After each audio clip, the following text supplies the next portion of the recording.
Eh, ¿Listo? El tema se llama Nuestra lucha interna, es la parte 1. Que este capítulo lo vamos a dividir en dos, o sea, realmente el pasaje es todo el capítulo, es lo que está tratando, es desde el versículo 7 hasta el 25, pero hoy solamente veremos hasta la mitad, hasta el versículo 13, vamos a poder avanzar con la ayuda de Dios, ¿verdad? Pero el entendimiento de este pasaje es muy importante porque explica con mucho detalle la razón de las luchas internas que tenemos como creyentes, ¿sí? Porque las tenemos, ¿cierto? Y muchas, y muy fuertes. ¿Cuántos tienen luchas? ¿Verdad? Alguien dijo por ahí que el que no tiene luchas o es mentiroso o está muerto. Entonces, la verdad de las cosas es que todos tenemos luchas y como creyentes no es la excepción, de hecho, hasta se arrecia un poquito, ¿no? Y bueno, no sé a quiénes de ustedes les ha llegado a cruzar por la cabeza, a mí en algún momento pasó, pero realmente podríamos llegar a pensar que por el hecho de que hemos creído, por el hecho de que hemos nacido de nuevo, por el hecho de que una persona haya sido regenerada, haya recibido la naturaleza de Cristo, ¿verdad? La vida de Dios, la vida de Cristo en él, pues como que estas luchas no deberían de existir, porque ¿por qué existen si ya tengo la vida de Cristo en mí? ¿Sí han pensado eso? O al menos, ¿por qué tan feroces? O sea, ¿por qué si tengo la naturaleza de Cristo, por qué todavía tengo estas luchas? ¿Por qué esa tendencia a pecar, aun cuando yo no quiero y se establece, repito, esta lucha? ¿Sí les ha pasado eso por la cabeza? ¿A cuántos? A ver, salúdeme. Ok. Miren, esto a algunos les llega a crear confusión, ¿verdad? Y en muchos casos hasta frustración. Por eso es la importancia de que entendamos el tema. Que todos tenemos luchas. En un lado, en otro, algunos tienen una tendencia hacia algunas cosas, otros tenemos otra tendencia hacia otros lados, pero lo cierto es de que todos lo tenemos. Y la palabra nos explica, y eso es un consuelo muy grande, ¿no? El hecho de que podamos, miren, siempre que vamos a Dios, siempre tendremos respuestas en Dios. En todas las cosas tendremos respuestas en Dios. Ahora nada más quiero hacer un paréntesis antes de entrar a que veamos el texto. Sí debo decirles que en sí todo el pasaje, es uno de los pasajes más difíciles de interpretar. ¿Sí? Por eso tenemos que verlo con detenimiento, tenemos que verlo con detalle, porque si lo leemos así nada más como que de rápido, de repente hay como que trabalenguas, ¿no? De repente está diciendo esto, pero como que mira, aquí ya se contradijo, pero aquí ya no, y luego que sí, luego que no, y luego que quién sabe, pero por eso es complicado, porque hay algunos juegos de palabras, y hay algunos conceptos que necesitamos ir muy despacio. Por eso estamos yendo versículo por versículo y tratando de explicar cada uno de ellos. ¿Están aquí conmigo? Ok. Bueno, en primer lugar, estoy dando una semblanza general del pasaje. Este pasaje nos aclara que lo que nos lleva a pecar, ahorita van a ver por qué se los digo, lo que nos lleva a pecar no es la ley misma, ¿verdad? Sino el propio pecado que se encuentra alojado en nuestra carne. ¿Cuántos tienen carne? ¿Verdad? Y no vamos a exponernos de cuántos kilos estamos hablando, pero ahí se encuentra en nuestra carne, porque nuestro cuerpo, nuestra carne no ha sido redimida. Estamos, y la prueba de eso es que andamos con machaques algunos, ¿verdad? Y morimos, porque no ha sido glorificada, no ha sido redimida aún nuestra carne, ¿verdad?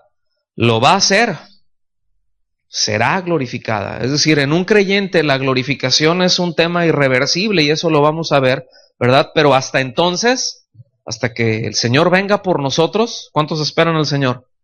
Hasta que el Señor venga por nosotros o muramos, lo cierto es de que vamos a experimentar esta lucha interna. Es que es injusto, es que es muy fuerte, es que lo que sea, así es. Porque estamos en esta carne, estamos en este cuerpo y este cuerpo se deteriora. Sí, y debo decir, a causa del pecado que entró en el hombre. No estoy diciendo con esto que cuando una persona está enferma está mal y está en pecado, no estamos hablando de esas cosas. Es una consecuencia natural, ¿sí? ¿Qué pasa si nos pegamos un atracón de tacos, verdad? Y algo no estaba bien ahí en la comida, ¿cuántos nos enferman? O como en algunos casos nos damos una enfriada de aquellas, ¿verdad? Y al ratito andamos todos tronados. Andamos todos, pues con el cuerpo cortado y andamos con la garganta mal. Eso no quiere decir que andamos mal, simplemente quiere decir que nuestro cuerpo, pues, así es, se descompone. Este pasaje nos hace muy conscientes de la absoluta necesidad que tenemos de confiar y de esperar en la gracia de Dios. Ponga atención en todo esto que estoy diciendo. Pero al mismo tiempo nos explica el resultado de cuando confiamos en nosotros mismos, fíjense. O sea, por un lado empieza a hablarnos de cuánta necesidad tenemos de poner nuestra confianza en Cristo. Escuchen bien, no solamente entendemos que para salvación, en primera instancia, ¿sí? Pero nuestro caminar en Cristo empieza ahí, empieza en ese momento en que Él nos redime, ¿sí? Ese no es el final, ese es el principio. Y ya de ahí seguimos necesitando fe y seguimos necesitando gracia de Dios cada día de nuestra vida.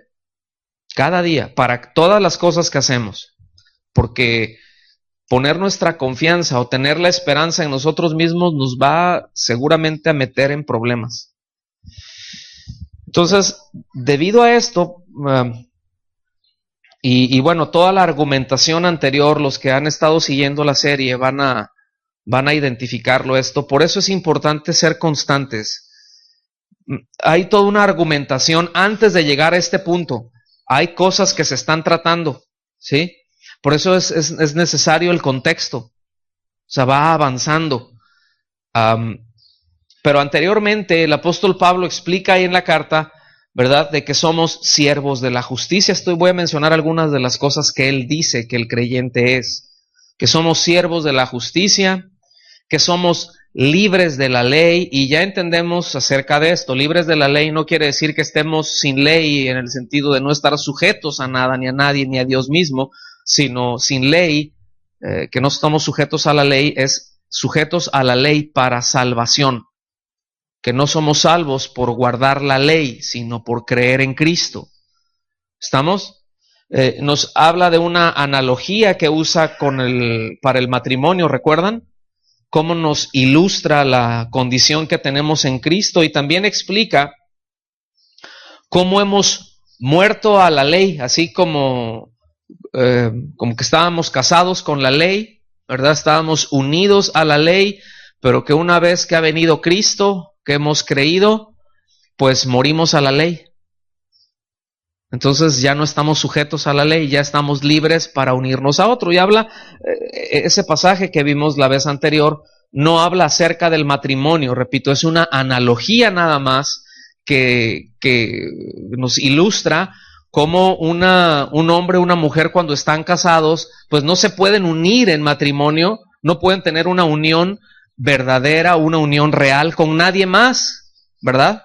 Hasta que uno de los dos muere. Entonces ya cuando muere, entonces ya quedó libre. ¿Estamos? Y eso es lo que trata, ese es el asunto que va tratando ahí. Que no estamos sujetos, ¿verdad?, a la ley, ya lo hablamos, no en el sentido moral, sino que no estamos sujetos a la ley para ser justificados, que ahora vivimos bajo otro régimen, ¿verdad?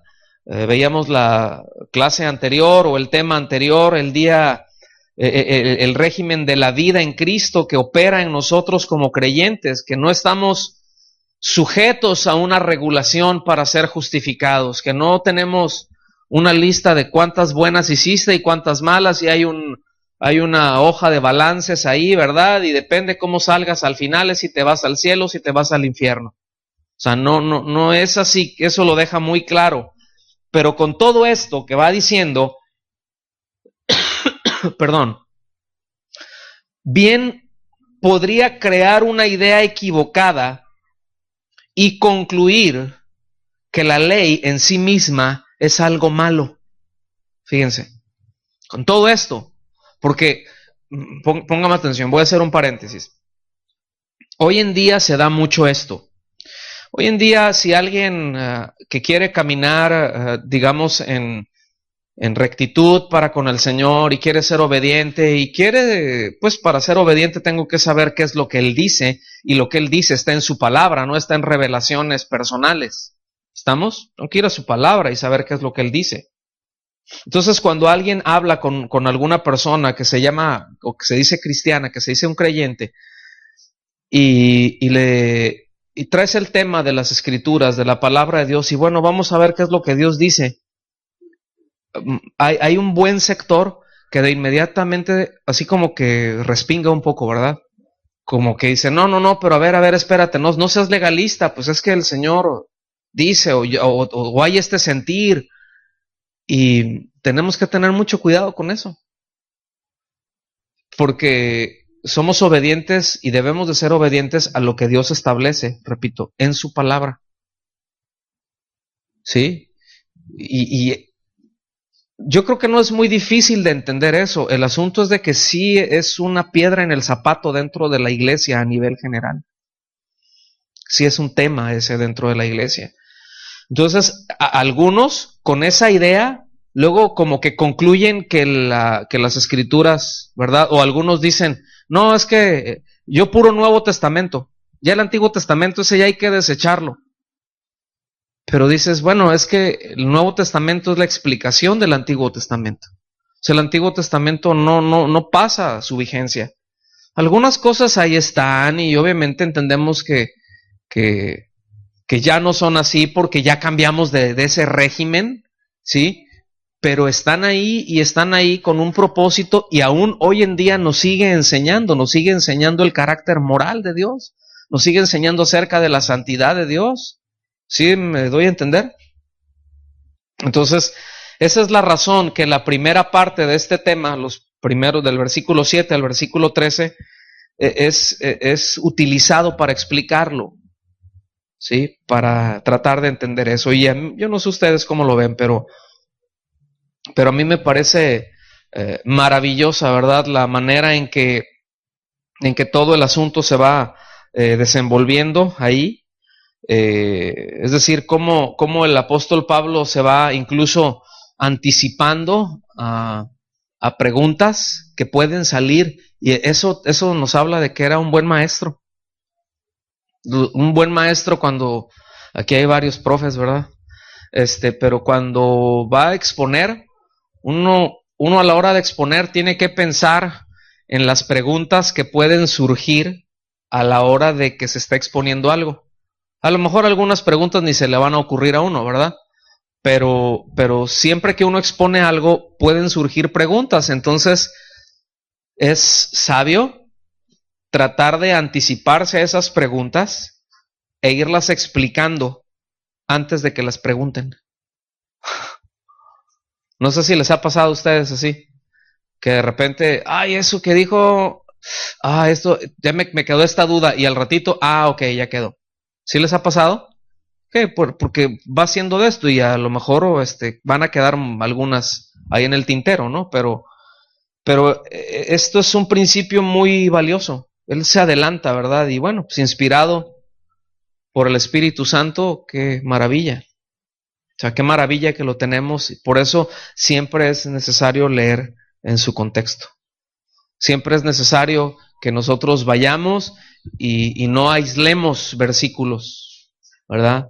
Hay cartas que, bueno, a lo mejor un versículo en sí mismo te dice mucho, pero hay algunos pasajes que un versículo en sí mismo te puede dar un dolor de cabeza innecesario si lo descontextualizamos y crear muchos errores. Entonces, bueno, vayan por favor allá al versículo 7 de Romanos 7.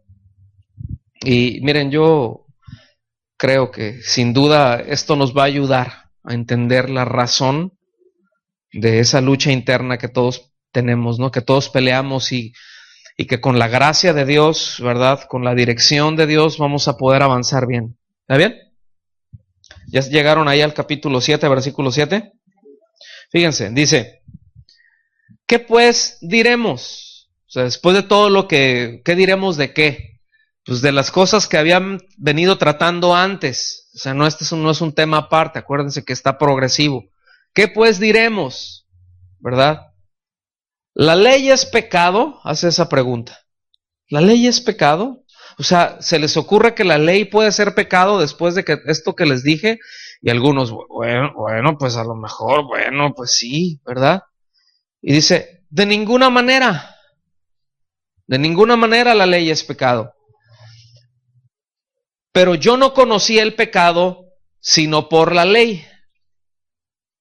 Y tampoco conocería la codicia si la ley no dijera, no codiciarás. ¿Verdad? O sea, yo no conocería lo que es el robo si la ley no dijera, no robarás. Es decir, lo que está diciendo él, por la ley me di cuenta que codiciar es una ofensa a Dios. Pero póngame atención, el hecho de que yo no me diera cuenta, eso no quiere decir que no es una ofensa. ¿Están conmigo? Porque a veces apelamos al yo no sé, ¿verdad? Es que yo no sabía. Bueno, ese yo no sé, ese yo no sabía no nos hace inocentes. ¿Están conmigo?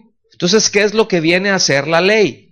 La ley hace que las cosas, o manifiesta que las cosas que están, cosas que hay en mi corazón, cosas que hay en mi interior, hay algunas de esas que son una falta contra Dios. Y de algunas de esas cosas que a veces no se habla con nadie, no se le dice a nadie, pero están ahí y que de alguna manera hasta llega a ser el motor de muchas de nuestras acciones. ¿Están aquí conmigo? Por eso la pregunta así. Dice, la ley es pecado de ninguna manera, pero yo no conocí el pecado sino por la ley. ¿Verdad?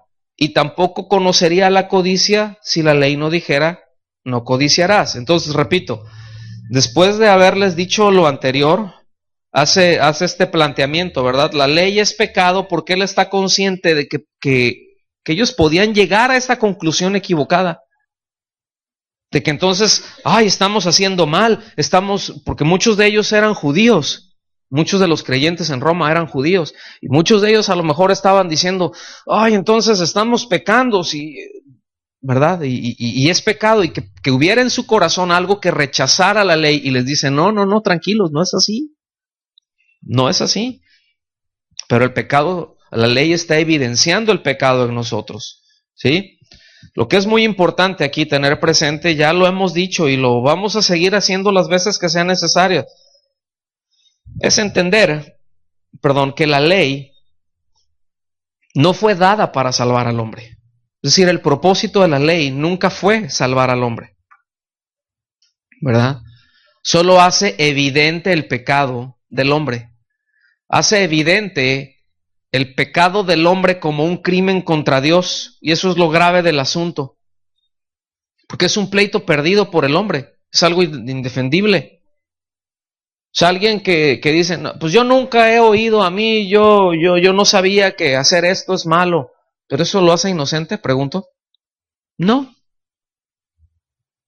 Pero la ley, ese es el propósito de la ley, ¿sí? Ponerle nombre al asunto. No quiero decir hacer legal al pecado, pero de alguna manera sí lo hace, sí lo evidencia. Otra cosa, le hace ver al hombre, además de su culpabilidad, fíjense lo que hace la ley, la condición sin esperanza en la que está. O sea, es decir, la ley le deja ver al hombre que no tiene la más mínima esperanza de reconciliarse con Dios por esfuerzos propios, o por el cumplimiento de rituales, o por seguir una religión, o por hacer esto, por hacer aquello. No hay manera, ¿verdad? ¿Sí está claro eso? Pero no hay manera, y eso lo deja clara la ley. Entonces, uno pudiera decir, entonces, pues, ¿para qué dio la ley? Entonces nos mete en un problema, mete al hombre en un problema. ¿Para qué se dieron los 10 mandamientos? ¿Para qué se dio todo eso? Si no los podemos cumplir. Bueno, el asunto, repito, no era para salvar al hombre, no fue dado para salvar al hombre, fue dado para hacerle ver ese asunto al hombre, que sin Dios está sin esperanza, y para llevarlo a la gracia. En otras palabras, ¿ya te diste cuenta que no puedes dejar de pecar? ¿Están conmigo? ¿Ya te diste cuenta que no importa qué tan bien portado seas, qué tanto intentes en tus propias fuerzas acercarte a mí? Y yo no estoy diciendo que no hay que hacerlo. Por supuesto que hay que hacerlo. Somos creados, somos hechos en Cristo Jesús para buenas obras, pero esa se da por la obediencia a Dios, y ahorita vamos a llegar ahí. Pero no para salvarnos, no para justificarnos. No sé si ven la diferencia. Una cosa es hacer cosas para tratar de salvarme y de quitarme la culpa, y otra cosa es hacerlas porque eso es lo que está en mi naturaleza. Porque para eso fui creado, porque ese es el propósito para el que fui creado, en Cristo. ¿Estamos? ¿Sí estamos claros o no? Ok. Versículo 8. Dice, pero el pecado, aprovechándose del mandamiento, produjo en mí. ¿Quién produjo, el mandamiento o el pecado? El pecado produjo en mí toda codicia, porque sin la ley el pecado está muerto. No quiere decir que si no hay ley entonces no existe el pecado, pero déjeme ponerle un ejemplo. Hace poco lo vimos. Díganme si no somos más tentados por aquellas cosas que nos están prohibidas, por aquellas cosas que nos limitan y que de algún modo nos restringen, ¿cierto o no? O sea, si tú le dices a un niño, no toques ahí, ¿cuál crees que va a ser su primera reacción? Ir a tocar. A lo mejor no se le había ocurrido, ¿verdad? Si el chiquillo anda por allá y tú le dices, mira, no vayas a agarrar esto, y te vas, a lo mejor jamás se le hubiera ocurrido hacerlo, pero ya lo vio, ajá, y te voltea a ver. Y en el momento en que va a llegar espichadito, ¿verdad? Por eso de repente cuando los niños se quedan así como que hay mucho silencio, ¿verdad? Pero eso es cierto. O sea, somos tentados por aquellas cosas que nos son prohibidas, por aquellas cosas que sabemos que no deben de ser. Bueno, algunos de alguna manera en un sentido, otros en otra, pues no es lo mismo, no todos estamos cableados igual, pero todos somos carne. Y todos somos tentados. Les voy a poner este ejemplo. ¿Se acuerdan de la pared pintada? Está la pared pintada y que tiene un letrero ahí, dice pintura fresca, no tocar. ¿Cierto? Entonces luego uno pasa, se le acerca y le hace así, ¿verdad? Para ver qué tan fresca está. Que ya se nos dijo no tocar. O como en los muros que hay así, pues en las calles, ¿verdad? Que dice, no anunciar aquí. ¿Y qué hacen? Yo luego ya he dudado si ponemos letreros aquí afuera de no estacionarse, ¿verdad? Porque aunque está en rojo y todo, llegan y la gente no respeta. Y, ¡ay, no!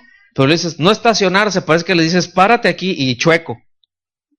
¿Sí? Ocupa 2 o 3 lugares, no importa. Tú eres muy importante y traen un carrito chiquito y ocupan 3 lugares. Dices, ¿cómo le hacen? Es más fácil meterse de una manera que quedar así, pero bueno, tiene talento para pecar luego, ¿verdad? Entonces, esa es una realidad, ¿verdad? Entonces, lo que nos dice es que la ley pone de manifiesto la naturaleza del pecado. La ley agita el pecado, hace que se revele, ¿verdad? No codiciarás,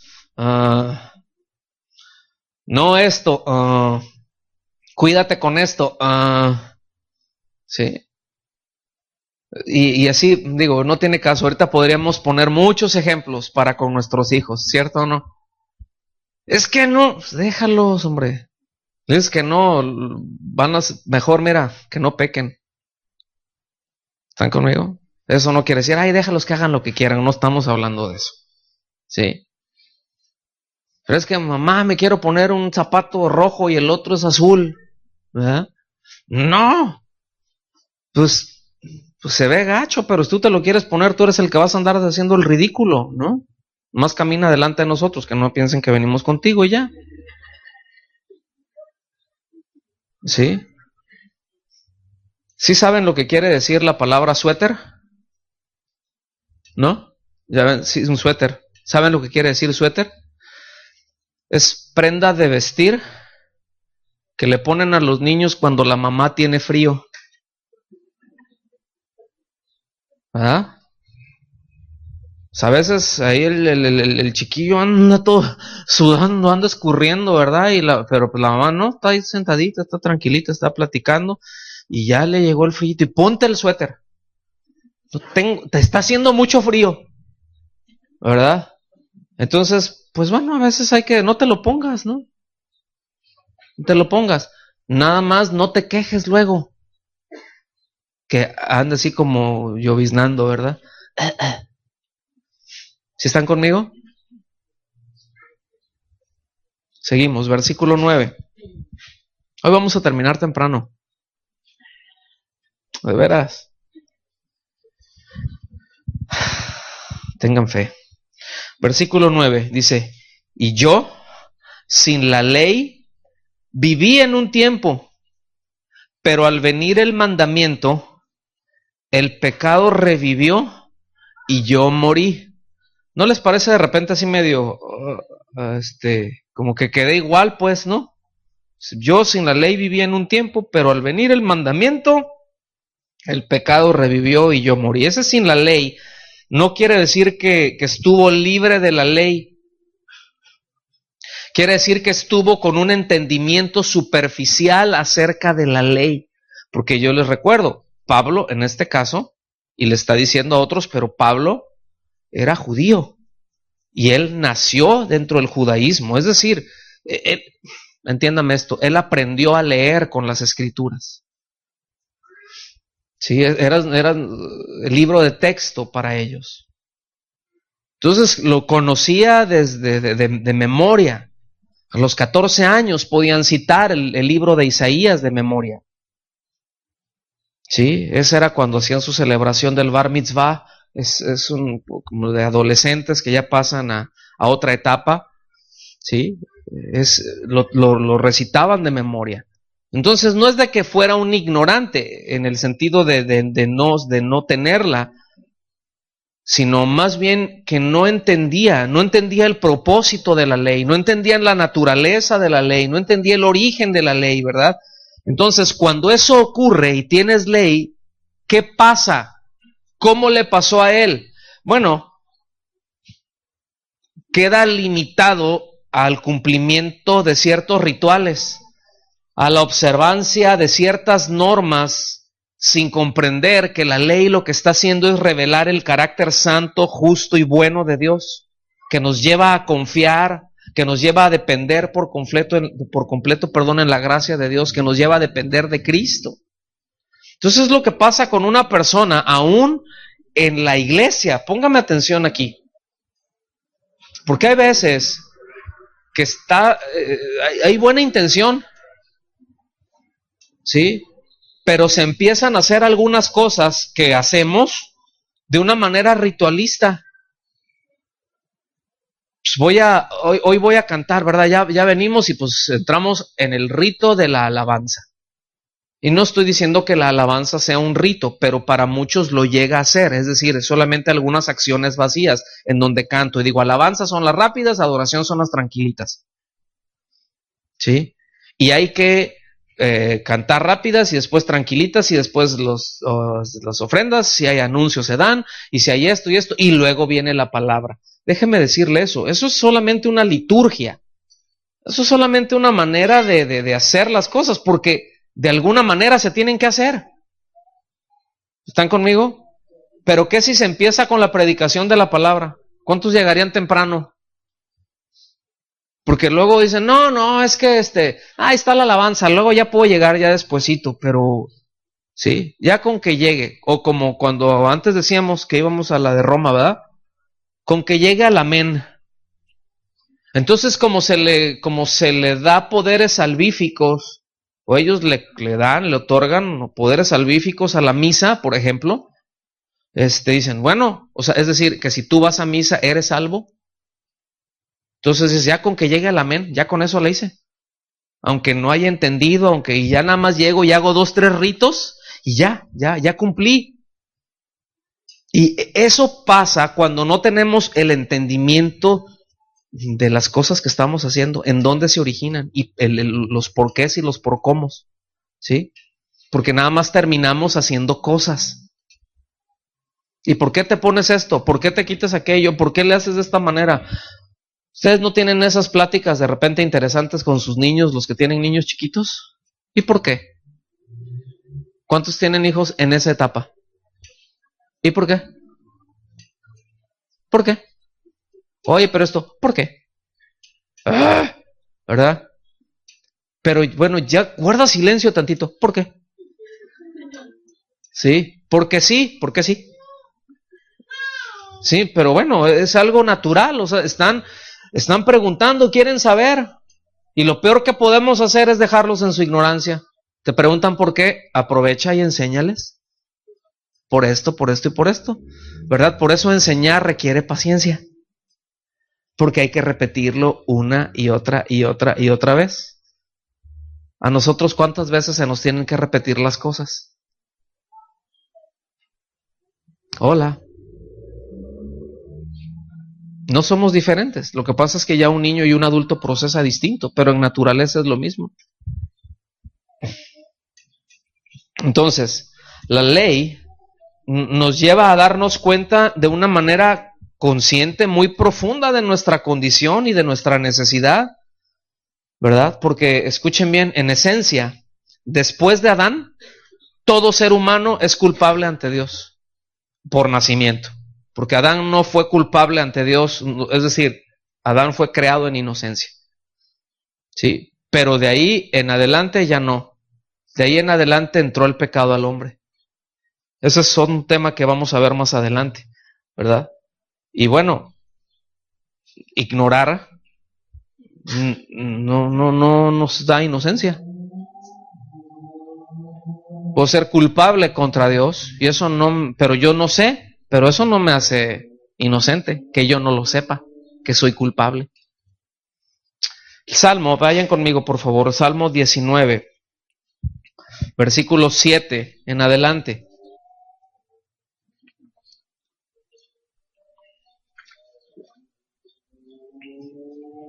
Salmo 19, versículo 7 en adelante. ¿Están listos? ¿Sí o no?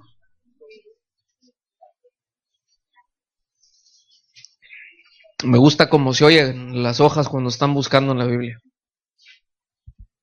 Porque luego ya nada más se oye, ¿verdad? Como son digitales, muchos. Dice, la ley de Jehová es perfecta. Fíjense, ¿cómo es la ley del Señor? ¿Qué quiere decir perfecta? Que no le falta nada. O sea, no le falta nada, no le sobra nada, es perfecta. ¿Qué hace esa ley? Convierte el alma. El testimonio de Jehová, ¿cómo es? Es decir, las cosas que Dios dice, así son. El apóstol Pablo allá a los Corintios les dice, porque las promesas en Cristo son en Él sí y en Él amén. O sea, Dios cumple lo que promete. Todo lo que Dios dice que hará, eso lo hará, porque es Dios fiel, ¿verdad? Si Él dice, voy a hacer esto, eso va a hacer. No tenemos que tener absolutamente ninguna duda. porque Dios es fiel. Dice, hace sabio al sencillo. Yo quiero que vayan viendo cómo está cada cosa que tiene. Dice qué cosa, por ejemplo, cómo es la ley del Señor, es perfecta. Y tiene un efecto, convierte el alma. ¿Se fijan? Acerca del testimonio del Señor, tiene una característica, es fiel. ¿Y qué efecto tiene? Hace sabio al sencillo. Fíjense que literalmente quiere decir que nos quita lo tontos. ¿De veras? Así, en un lenguaje más coloquial, eso quiere decir, nos quita los cabezones, ¿verdad? Dice, los mandamientos de Jehová son rectos, o sea, no están, es decir, son perfectamente justos, no hay nada chueco en ello, es recto, es absolutamente recto. Quiere decir que con eso se puede medir bien, que no hay ningún problema, que si vas a poner alguna conducta, ¿verdad? Que si tu conducta está fundamentada sobre los mandamientos del Señor, si la mides con eso, siempre vas a caminar en rectitud. Alegran el corazón. ¿A cuántos les da alegría obedecer? Bueno, ese es un asunto. El precepto de Jehová es puro. Las ideas de Dios, lo que de Dios emana, ¿cómo es? Puro. ¿Cómo son los mandamientos? Puros. Dice, alumbra los ojos. ¿Qué quiere decir esto? Nos deja ver. Nos deja ver. ¿Cómo se mueve usted en un cuarto oscuro cuando no lo conoce? Porque ya cuando uno ya lo conoce bien, ya no necesitas prender la luz, ¿verdad? Ya sabes que te levantas, das 2 pasos para acá, luego le haces un acá porque dejaste el guarache ahí, ¿sí? Y después, ¿sí me explico? Pero cuando estás en un lugar en donde a lo mejor es la primera noche que pasaste, ¿a cuánto les ha llegado a pasar eso? Y que estás en un lado y te tienes que levantar para algo, porque uno se levanta. Y te levantas y dices, híjole, mano, y está como estómago de vaca eso, ¿no? Oscuro, oscuro, y no encuentras la luz. ¿Cómo te sientes al caminar, al intentar? Inseguro, no andas dando tumbos ahí, de repente nada más, ¡tas!, ¿verdad? Y se oye así en el dedo chiquito y el que sigue así entre la patita de la cama, ¡tas!, ahí lo dejaste en medio, y ahí dejaste la uña encajada, ¿no? Bueno, la palabra de Dios lo que viene nos da luz, nos alumbra, nos da claridad, viene y nos da claridad. No sabemos qué hacer con esto y viene la palabra y dice, ahora sí veo, y ya nos movemos con seguridad. El temor de Jehová es limpio, permanece para siempre. Los juicios de Jehová son verdad, todos justos. Fíjense, deseables son más que el oro, más que mucho oro refinado, y dulces más que la miel, la que destila del panal. No sé cuántos le han pegado una mordida a un panal. ¿Cuántos han hecho eso? Híjole, es tan rico eso, que así, o sea, lo cortas, le cortas un pedazo, le pegas la mordida y ahí te quedan los dientes llenos de cera. Pero qué rica miel. Qué rica es, ¿verdad? Entonces dice, es algo más, y es bien dulce, es empalagoso, o sea, ya le comes un poquito, ¿verdad? Ya te tienes que poner cal en los pies para que no se te suban las hormigas de tan dulce que es, ¿no? Versículo 11, tu siervo es, además, amonestado con ellos, con los mandamientos de Dios, o sea, con todo el precepto de Dios, con la palabra, con la ley, estén cerrando la palabra como un todo. Tu siervo es, además, amonestado con ellos. En guardarlos hay gran recompensa. Fíjense, tenemos beneficio cuando somos obedientes a las cosas que Dios establece. Cuando desobedecemos es lo contrario. Pero cuando Dios establece algo, miren, lo más sabio es seguirlo, lo más sabio es ser obediente a lo que Dios establece. Ay, pero es que me van a dar carrilla. Es mejor, es preferible pagar el precio, porque de cualquier manera se tiene que pagar un precio. Caminar en obediencia a la palabra de Dios siempre requerirá pagar un precio. Ser discípulo de Cristo siempre requerirá pagar un precio. Nos cuesta la vida, hermanos. Nos cuesta la vida. Eso es lo que cuesta. No cuesta mucho, cuesta todo. Pero el no serlo también se paga un precio.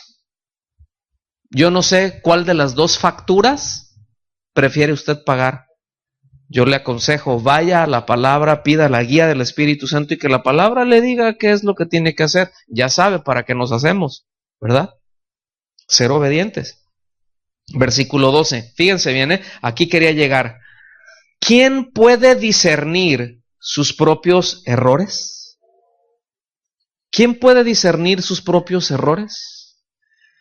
¿Cuántas veces, por cuántos años hemos dicho cosas que pensamos que esa es la neta del planeta? ¿Cuántas veces actuamos, nos hemos conducido de una manera en nuestra vida, hemos creído cosas que pensamos que esa es la realidad y en nuestro propio idea, nuestro propio pensamiento, pensamos que así es? Y llega la palabra de Dios y ¡plop! Resulta que no. ¿Alguien ha tenido esa experiencia? Entonces, ¿quién puede discernir sus propios errores? A veces son muy obvios.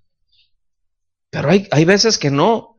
Por eso, la palabra de Dios viene y en lo íntimo nos hace comprender sabiduría.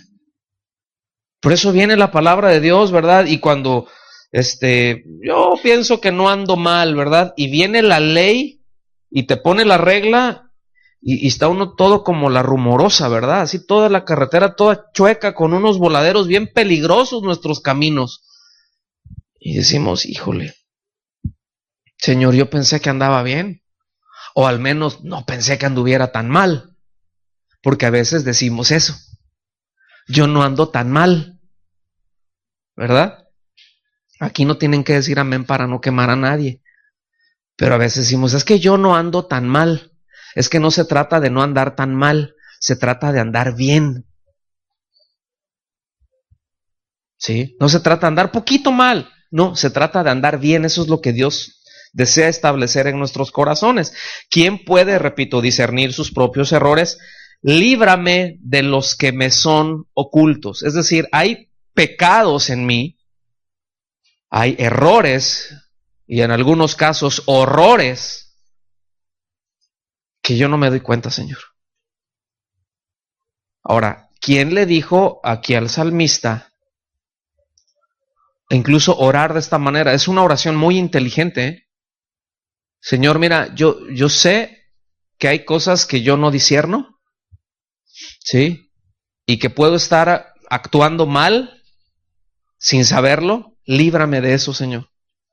Déjame ver los que sí sé, pero aún de los que yo no me doy cuenta, líbrame de ellos, porque hay consecuencias. Entonces, Señor, déjame verlos. ¿Sí lo ven? Entonces, ¿cómo podemos decir que la ley es mala? O sea, ¿cómo podríamos decir? ¿Sí ven el por qué de alguna manera Pablo se adelanta con eso? ¿Estamos o no? Esa es la razón por la que hay tantos creyentes nominales. ¿Sí se entiende el término creyente nominal? Un creyente nominal es aquel que cree. ¿Sí? Es decir, sí soy cristiano, pero ¿por qué? ¿Por qué dices que eres creyente? Porque repetí una oración, ¿verdad? O porque me congrego, porque yo soy chiquito, ahí ando entre las, ¿verdad? Y traen una piel así, como hasta escamas tienen, ¿verdad? Les escurre algo verde. Tienen unos cuernitos ahí, los ojos inyectados y de sangre, ¿verdad? Y hasta colmillos traen. Pero no, yo desde chiquito estoy en la iglesia. Yo sí soy hermano, ¿verdad? A veces son hermanos de Drácula, ¿no? O de Frankenstein o de alguien así, pero a veces piensan que son creyentes porque tienen tiempo yendo a una iglesia o porque mis papás son creyentes. Y luego los papás le dijeron, no, yo declaro a mis hijos salvos. Y por fe ellos son salvos. Y les dice, no, mira, hay que hablarles el evangelio, hay que predicarles. No los asustes. No. Yo he declarado que son salvos. Si la Escritura dice, cree en el Señor Jesús y serás salvo tú y tu casa, así que yo la declaro. Y ves que les destila ignorancia. Por eso tenemos que ir a la palabra de Dios. Y no lo digo para burlarme, no lo digo en un tono peyorativo, pero es que es una realidad y tenemos que ajustarnos a esas cosas. Porque si tenemos errores, qué maravilla que el Señor nos dice, mira, aquí está esto, quítate esto. Ven, te voy a enseñar. Es que no me veo, mira, ven, te voy a parar aquí en este espejo. Y nosotros vamos al espejo. ¿Para qué vamos a los espejos? Bueno, algunos van así como que dicen, es que me voy a dar un taco de ojo, ¿verdad? Pues hay quienes sí piensan así, pues. Pero normalmente uno, ¿para qué va a un espejo? A ver, cuando te levantas, que te vas a arreglar, ¿enfrente de dónde te arreglas? ¿Qué es lo que te hace ver las cosas que no están bien acomodadas? ¿Verdad? Porque a veces uno no se da cuenta que trae una lagaña pegada ahí hasta que vio en el espejo. ¿Están conmigo? Y ahí es en donde luego hasta la hacen acá. No, y luego se le quedan viendo así y luego... No sé por qué hacen eso, pero lo cierto es que lo hacen, ¿no? Van pasando, van en la calle, ven un espejo y hasta cambian la postura. No sé qué efecto traiga eso. ¿Sí? Pero bueno, esa es una realidad. Entonces Dios nos da su palabra para que la tengamos como un espejo y nos diga, mira, aquí, ¿verdad? Y uno pudiera decir, ay, ¿qué tanto aquí y aquí y aquí? ¿Qué lata con eso? Bueno, nosotros, ¿cuántas instrucciones les damos a nuestros hijos? Todos los días, ¿verdad? Y algunas de ellas no nos pelan. Se les olvida, ¿verdad? Pero eso es una realidad. Ahora, nosotros hicimos lo mismo, no os hagáis. Nosotros hicimos lo mismo, es algo intrínseco en nosotros, en la naturaleza humana. ¿Están conmigo? Entonces, repito, esa es la razón, el hecho de que muchos se esfuerzan por cumplir, ¿verdad? Por portarse bien, por agradar al Señor, pero en realidad no ha habido una conciencia de pecado, no ha habido un arrepentimiento genuino ni una fe salvadora. Esto me atrevo a decir que eso ocurre, que esta es una realidad en mucho de lo que se llama hoy en día iglesia. O sea, ¿qué más quisiera uno? De hecho, en principio, en una congregación, es precisamente la congregación de los santos, donde se reúnen los santos.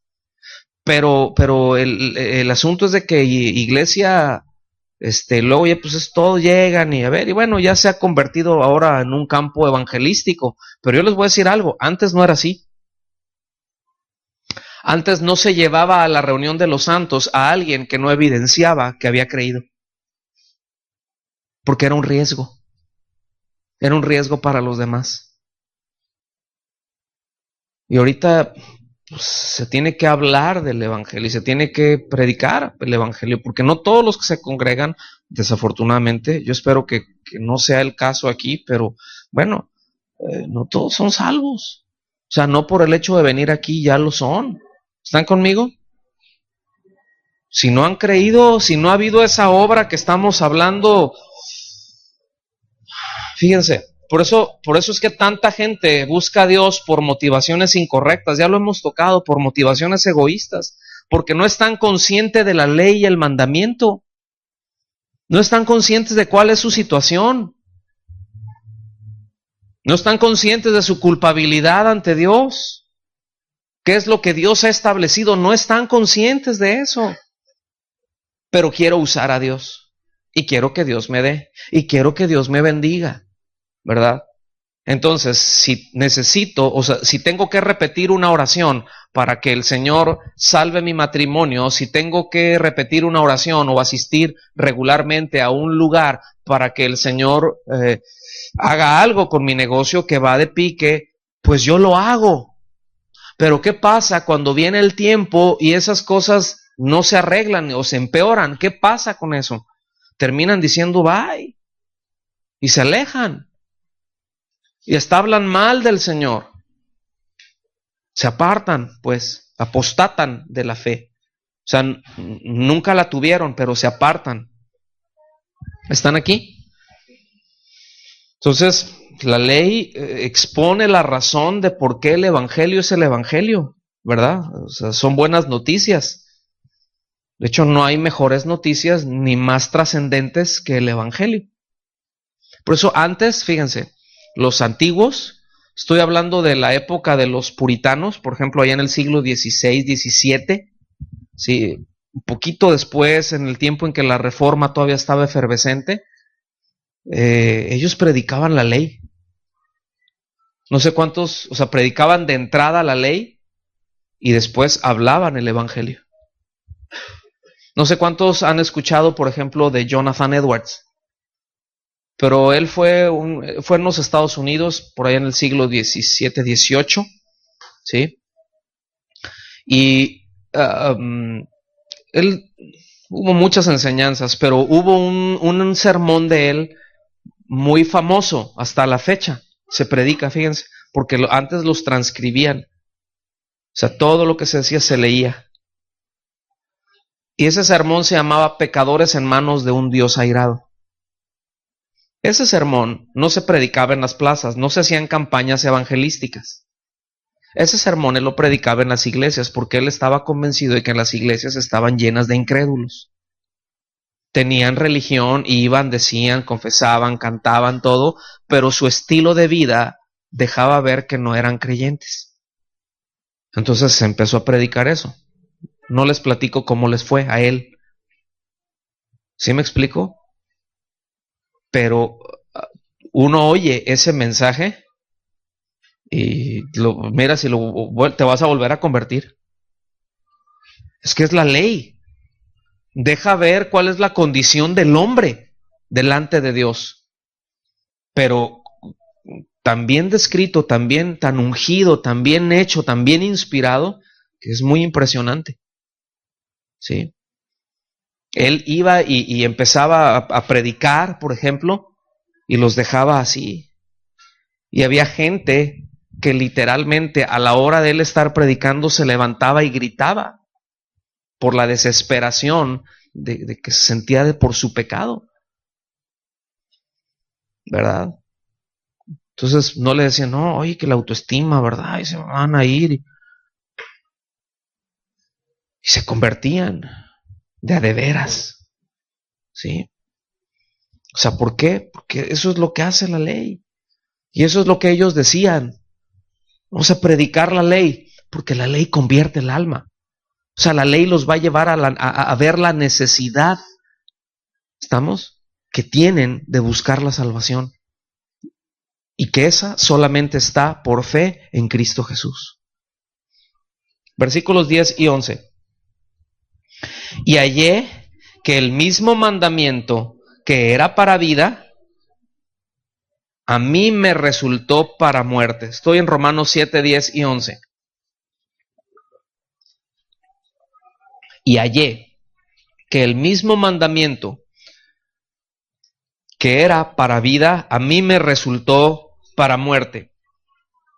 Porque el pecado, digan conmigo el pecado, ¿se fijan? Aprovechándose del mandamiento, me engañó y por él me mató. Si se fijan cómo va desde un principio. A ver, la ley es pecado de ninguna manera. Entonces, ¿qué es lo que dijo? No, pues es que es el pecado que se tomó ventaja. No el mandamiento, no la ley, el pecado. ¿Sí? Entonces, miren, para el Señor Jesucristo, el Hijo de Dios, Dios mismo encarnado, caminar como un hombre, Él, aquí en la tierra, en obediencia perfecta al Padre, era algo natural. Él era algo en lo que Él encontraba deleite y satisfacción. Él encontraba un deleite en honrar al Padre. Sí. Les voy a hacer una pregunta teológica de examen. ¿El Señor Jesús podía pecar? A ver, ¿el Señor Jesús podía pecar? A ver, están divididos y una casa dividida no prevalece. Pues no estaba en su naturaleza. No estaba en su naturaleza. Sí, o sea, él no era como nosotros. No estaba en su naturaleza. Por eso él le dijo a Satanás, nada tienes en mí. O sea, no hay absolutamente nada que puedas agarrar en mi contra. No tengo absolutamente ninguna debilidad en mi carne, aunque era hombre. Y en esa humanidad lo tentó, ¿se acuerdan? Estando en el desierto, ¿qué fue? ¿Con qué lo tentó? Con las necesidades que tiene todo hombre, de sacar provecho, ¿verdad? Y de irse por hacer un atajo. Pues si eres el Hijo de Dios, pues a ver, convierte estas piedras en pan. ¿Ustedes creen que lo podía hacer? Sí, no, hombre, se pudo haber aventado unas tortas cubanas acá, ¿verdad? Unas tortas de pierna así. Ah, no, porque él no, bueno, de pierna de venado, porque él no comía esas cosas.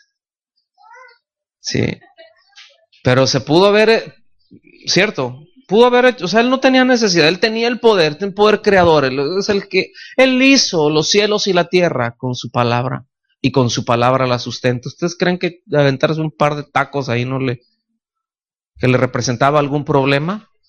Dice, no solo de pan vivirá el hombre. Y tuvo cansancio y muchas cosas, pero nunca pecó. Fue tentado en todo como hombre, pero nunca pecó. En Juan 8, 28 y 29, fíjense, les dice, le dijo pues Jesús, cuando hayáis levantado al Hijo del Hombre, aquí cuando lo hayáis levantado se estaba refiriendo cuando lo crucifiquen. ¿Okay?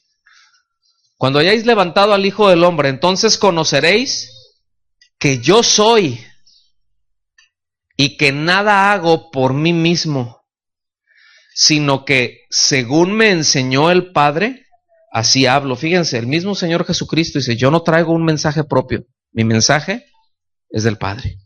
O sea, como hombre, mantuvo esa línea. Porque el que me envió, conmigo está. No me ha dejado solo el Padre. Fíjense, porque yo hago siempre lo que le agrada. Esa es su manera de caminar del Señor. Pues que así seamos nosotros, ¿no? Que esto esté en nuestro corazón, hacer siempre lo que le agrada, pero para hacer lo que le agrada, ¿qué necesitamos?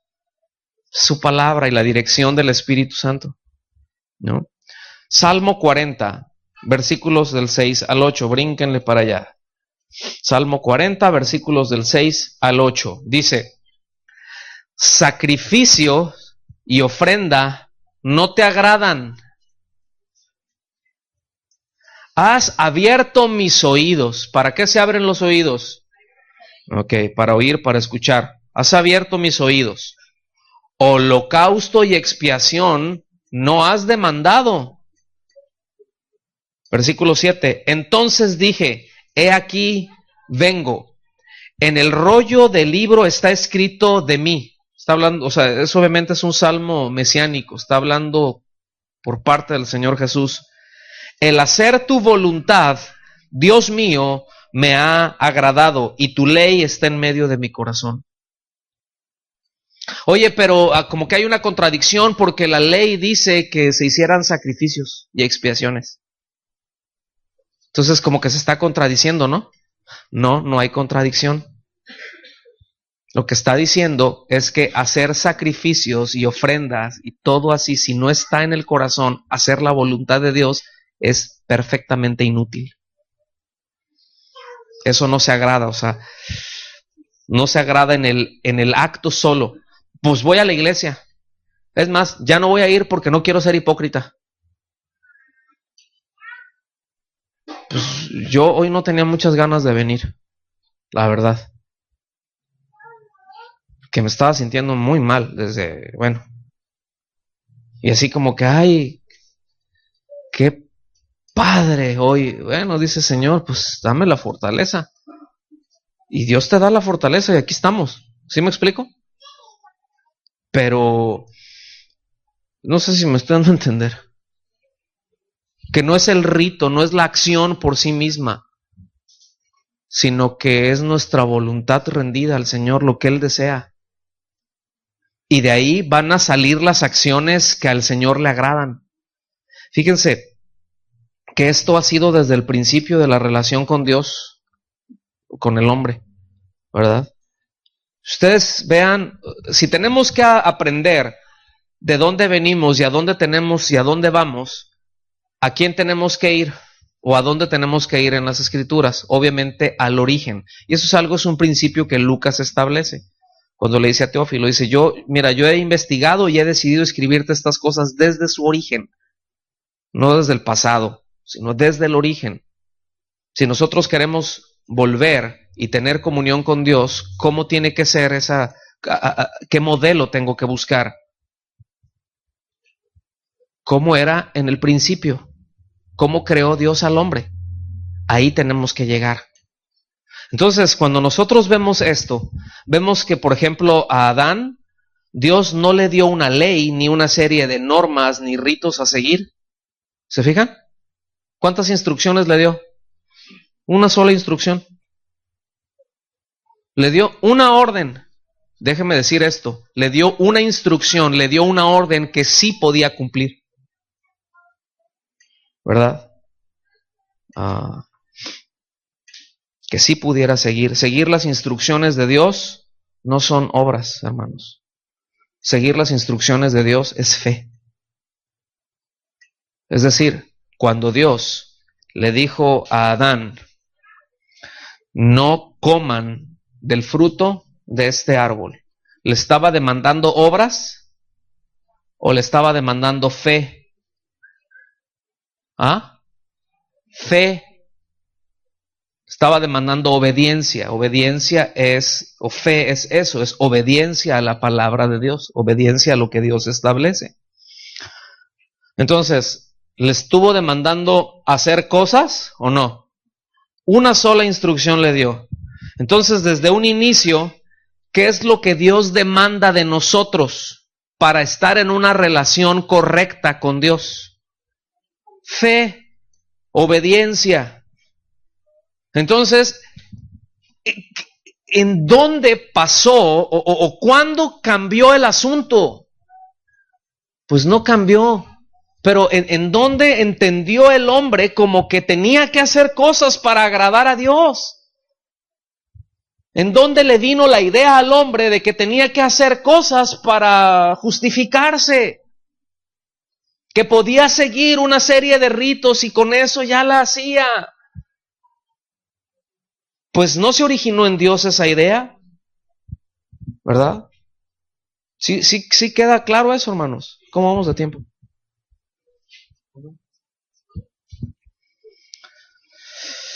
Hebreos 13, del 20 al 21. Se los leo rápido, porque todavía nos queda un buen tramo por avanzar. No me voy a detener en este pasaje, simplemente quiero enfatizar algunas cosas. ¿Sí me dan un poco más de tiempo hoy? ¿Sí? ¿Tienen prisa? ¿Hambre? Poquita. Aguante. Y el Dios de paz, que resucitó de los muertos a nuestro Señor Jesucristo, el gran pastor de las ovejas, por la sangre del pacto eterno, o sea, por el nuevo pacto que fue ratificado en su sangre, dice, os haga aptos, o los equipe, eso es lo que quiere decir hacer aptos. Lo vimos esto el miércoles en una serie que empezamos. Por la sangre del pacto eterno, los haga aptos con toda buena obra, para que hagáis su voluntad, haciendo Él en vosotros lo que es agradable delante de Él por Jesucristo, al cual sea la gloria por los siglos de los siglos. Amén. ¿Sí? En otras palabras, entrar a ese pacto con el Señor, y no estoy hablando de pactos de manda dinero o da dinero, si no es entrar en esa fe, en el nuevo pacto, ¿ok? Por la sangre que ratificó el pacto, la sangre de Cristo, que nos lavó de nuestros pecados. Ese hecho de haber creído, Él nos equipa, nos hace aptos, ¿sí?, para hacer su voluntad. Es decir, si no hemos creído, el hombre no puede hacer la voluntad de Dios, no puede vivir una vida en agrado a Dios. Si el hombre no se expone al Evangelio, no es expuesto al Evangelio, ¿cómo? Lo mejor que podrá hacer es seguir una serie de ritos. Entonces, la ley para el hombre natural, fíjense bien, la ley para el hombre natural concluye en muerte. La ley para el hombre natural concluye en condenación, por cuanto es culpable.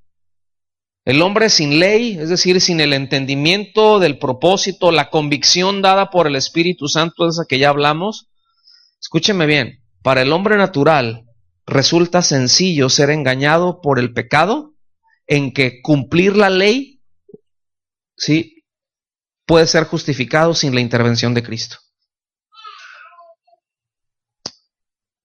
Para el hombre natural resulta sencillo ser engañado. Solamente haz esto y esto y esto. Por eso hay un montón de religiones con tanto éxito. Que no necesitas a Cristo. O está bien Cristo, pero además haz esto. Y ese además haz esto, pues se han prestado para muchas manipulaciones. Versículo 12.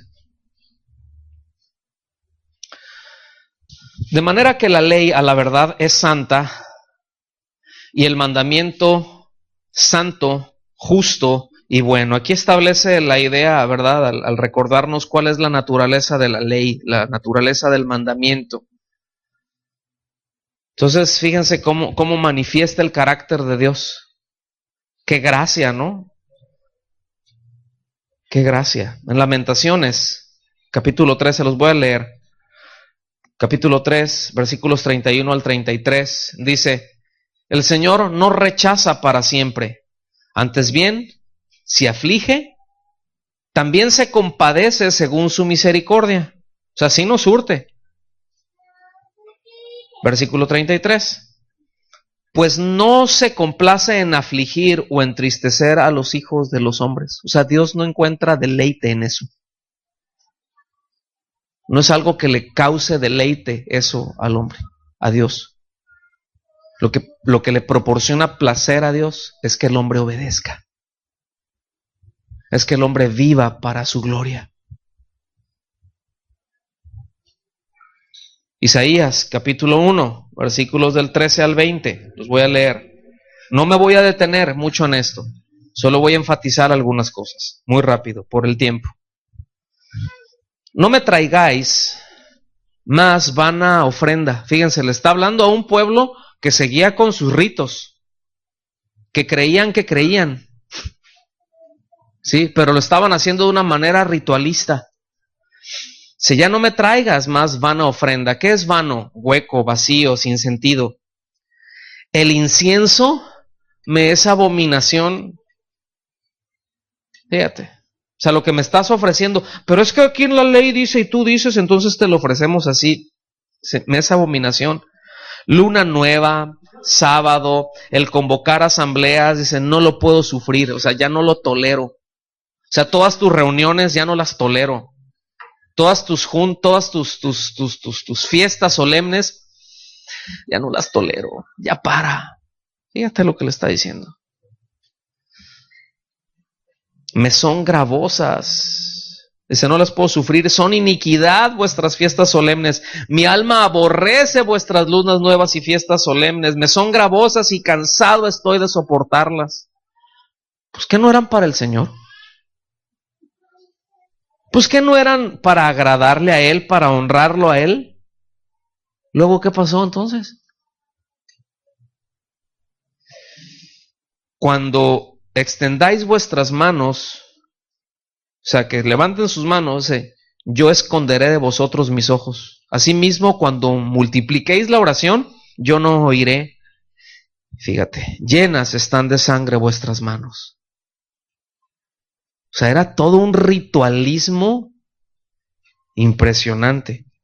Y les dice, lavaos y limpiaos, quitad la iniquidad de vuestras obras delante de mis ojos, dejad de hacer lo malo y aprended a hacer el bien, buscad el derecho, socorred al agraviado, haced justicia al huérfano, amparad a la viuda.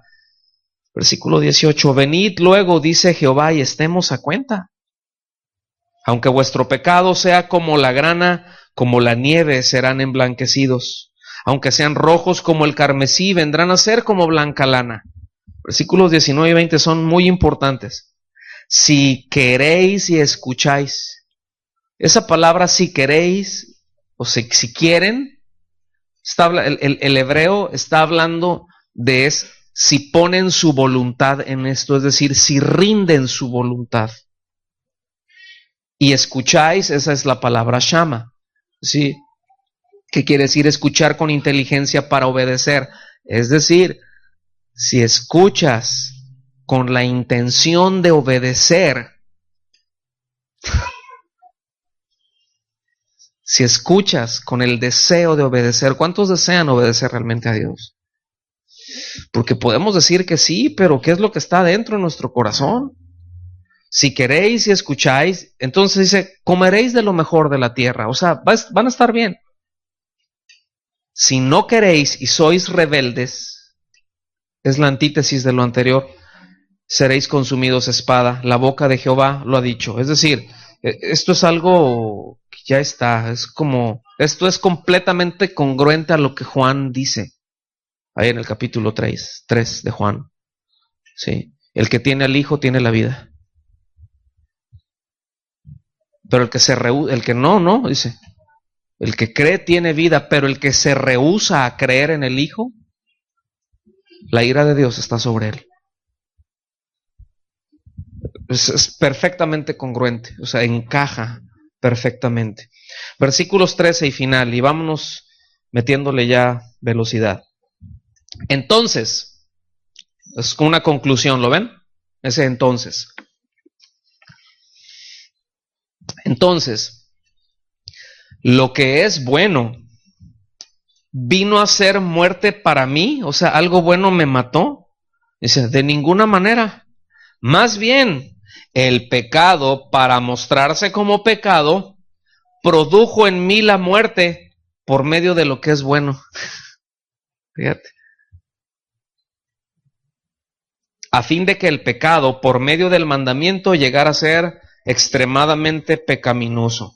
Es decir, aquí ya concluye la idea, aclarando que no es la ley lo que produce muerte en el hombre, sino el pecado que está en el hombre, contestando a la pregunta que hizo en el versículo 7.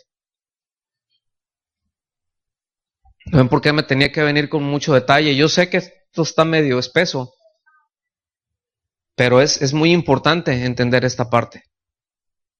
O sea, hay que entender algo, hermanos. No se trata de cosas externas.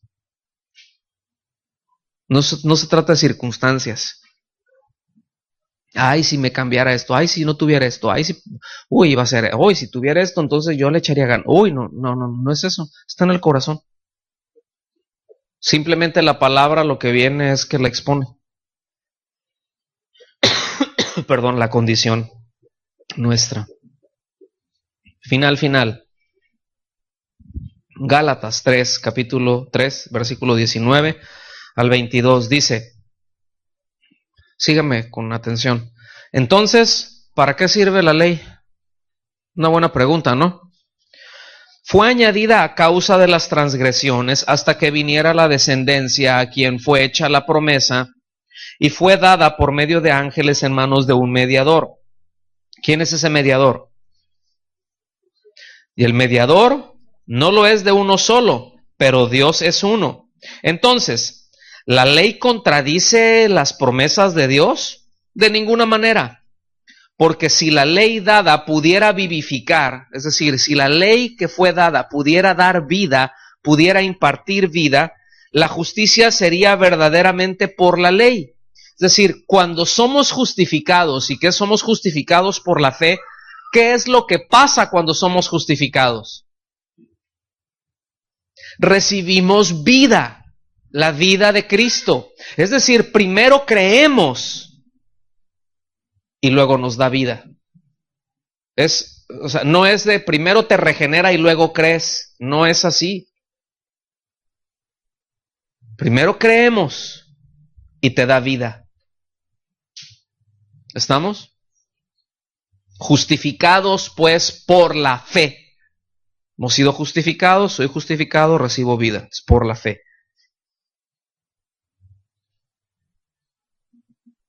Ya me perdí. Ok, versículo 22. Pero la Escritura lo encerró todo bajo pecado, para que la promesa que es por la fe en Jesucristo fuera dada a los que hacen mucho. ¿A los que qué dice? ¿Y quiénes son los creyentes? Los que creen. ¿A quiénes es dada la promesa? A los que creen, que tienen confianza en lo que Dios ha establecido. Ahora, ¿ven por qué cuando se expone la palabra de Dios nos desnuda y hasta nos incomoda? En esas áreas obscuras luego de nuestro corazón. Oye, se empieza a exponer así como que, ¿verdad? Y a veces nos pellizca el alma. A veces nos pellizca adentro. Nos golpea también. Entonces, miren, mis hermanos, Dios es bueno. Y Él siempre va a querer enderezar nuestros caminos y podemos confiar en Él. Podemos confiar en Él. Podemos venir a Él y decirle lo que el salmista dijo ahí en el Salmo 139, el versículo 23 y 24, dice, examíname, Dios, y conoce mi corazón, pruébame y conoce mis pensamientos. Fíjense, cuando Dios nos prueba es porque Dios no sabe cómo vamos a reaccionar. Cuando dice, tenemos que corregir algunas ideas, ahí les va. Es que el Señor me está probando para ver cómo iba a reaccionar. ¿Será que Dios no sabía cómo ibas a reaccionar? Sabía desde antes de la fundación del mundo. Entonces, ¿quién es el que aprendió cómo está reaccionando ante tal cosa? ¿Quién es el que se tiene que dar cuenta de qué material está hecho? Entonces, la prueba, cuando viene prueba, ¿quién es el que se tiene que dar cuenta de lo que está pasando? Nosotros. Dios sabe perfectamente, el problema no está en el cielo, el problema está aquí en la tierra. O sea, no es para Dios, ay, pues a ver, no, es que no te quiero fallar, Dios, ¿verdad? Bueno, efectivamente, no queremos hacerlo y Dios no se decepciona porque Él ya sabe cómo vamos a reaccionar, pero nosotros no sabemos cómo vamos a reaccionar. Por eso la prueba muchas veces es necesaria. ¿Para qué se prueba? Miren, cuando en la industria se está haciendo alguna pieza, ¿para qué se hace la prueba? ¿Para qué se prueban las cosas? ¿Para resistencia? ¿Para qué? Para ver si funciona bien. Es decir, en otras palabras, en la prueba, ¿qué surge? Si hay algún desperfecto, para que se corrija. ¿Está bien? Se prueba algo, ay, mira, aquí salió mal, hay que corregirlo. Cuando Dios nos prueba y algo sale mal con nosotros, hay que corregir ahí. ¿Se fijan? O sea, no es de que Dios no sepa, y no es de que estamos así como que en un examen.